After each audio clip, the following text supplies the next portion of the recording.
A filosofia, né? Por que que a gente se preocupa com a filosofia?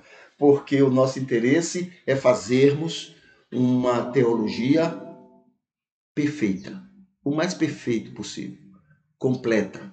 Uma teologia não dogmatizada. O que é uma teologia dogmatizada? É aquela teologia que existe para apenas fundamentar o que já está posto. Então, eu sempre cito um exemplo. Então, um exemplo, digamos, a gente diz assim: Deus é muito bom. Entendeu? A teologia dogmatizada é aquela que vai só buscar motivos para provar isso, para justificar isso. A teologia que nós queremos é uma teologia que não apenas aceite isso, mas que vá pesquisar. Ele é bom? É bom mesmo? Entendeu? Não é somente aceitar por aceitar, porque alguém disse, mas é você ir lá questionar. É bom mesmo? E se isso é de um Deus bom? E isso é de um Deus bom? Essa é a teologia que deve acontecer. Aliás, se ela ocorresse, a gente teria muito menos problemas, não é, nos entendimentos que existem por aí a respeito de Deus. Deus seria, né, a pessoa, os interesses, o reino de Deus seria muito mais beneficiado se nós tivéssemos uma teologia séria e não uma teologia dogmatizada. Ok? Então a filosofia é uma grande ajuda para que a gente tenha uma teologia mais aprofundada, mais correta. Tá bom? Então está aqui, é a busca da confirmação da verdade. Na Grécia Antiga, vamos ver aqui alguns itens que vão nos falar sobre essa filosofia. A filosofia grega antiga teve início no século 6 antes de Cristo, ano 500 antes de Cristo, e se estendeu até a decadência do Império Romano no século 5 depois de Cristo. Então, século 5 vai ser lá 400 e alguma coisa, quando o Império Romano cai, 467, então ela desmorona, então essa filosofia também desmorona, essa filosofia grega, tá bom? Então, vão aí o que uns 1000 anos, né, de sua atuação no mundo. Pode-se dividi-la, né, a filosofia grega, pode ser dividida em 4 períodos. 4. O primeiro período é o pré-socrático. É o início, né, o começo de tudo. O segundo, um período humanista em que Sócrates e os sofistas trouxeram as questões morais para o centro do debate filosófico. Então aí já é o momento socrático, quando a questão moral da sociedade está mais em debate, está sendo conversado, não é? Como parte da filosofia. O terceiro período é o período da filosofia em Atenas, em que despontam Platão e Aristóteles.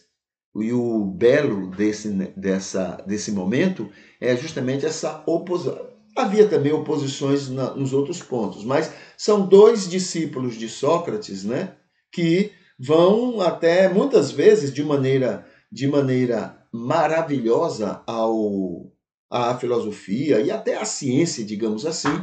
Eles vão se opor um ao outro na maneira como enxerga, como vai compreender o mundo. Então, esse é o terceiro momento da história da filosofia. O quarto momento é o período helenístico. Às vezes se distingue um quinto período, né, que compreende os primeiros filósofos cristãos e os neoplatonistas.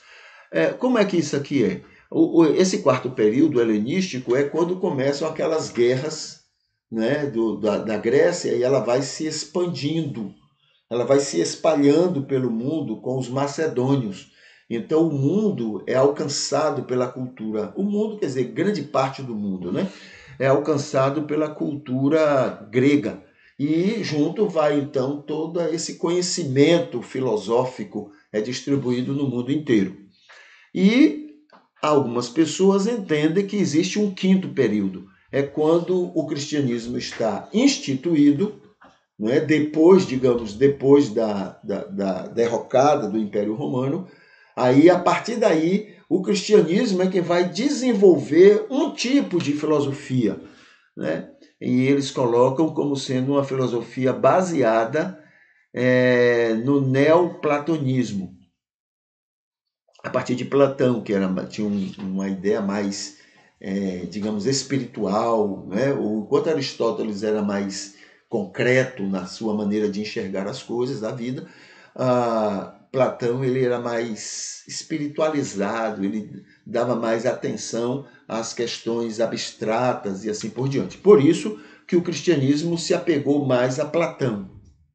Tá? E aí alguns acreditam que esse quinto período é desenvolvido pela Igreja Cristã. Até porque o cristianismo, através da Igreja Católica, já tinha dominado o mundo e não deixava mais que muita coisa se desenvolvesse, a não ser aquilo que ela amparasse, aquilo que ela determinasse como sendo realidade. Tá bom?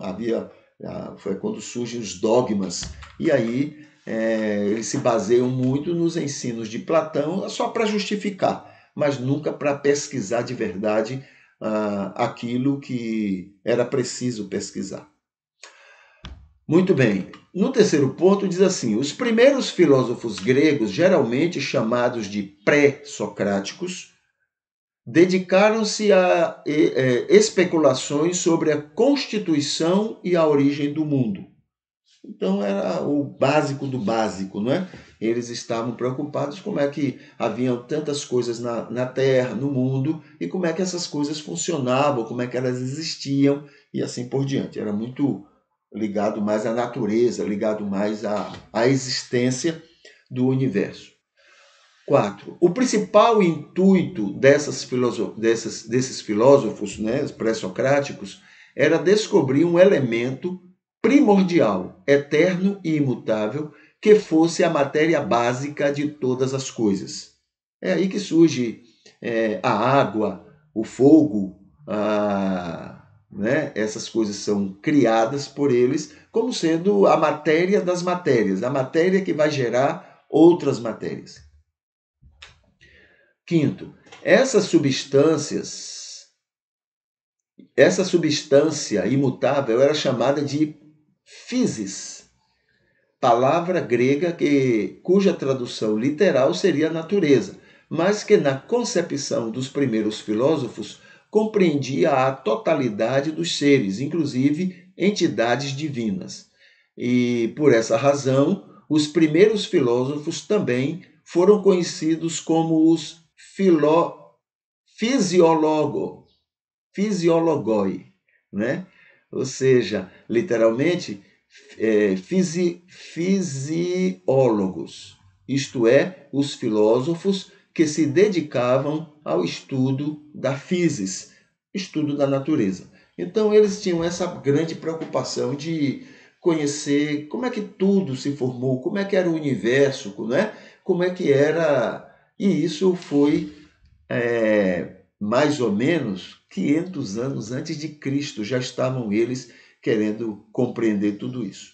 Tá? Claro que as religiões de outros povos já tinham respostas, né? Já entendiam, cada um já compreendia na sua maneira como é que tudo isso existia.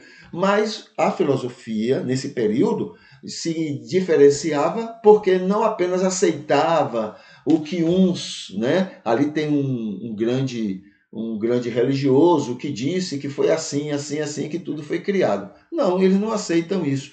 Eles tinham que questionar, eles iam para o perguntar. Como é que, pela lógica, eles entenderem como é que essas coisas se organizaram, né, na natureza. Tá bom? Então, esse é o princípio da filosofia através desses chamados pré-socráticos. Tá?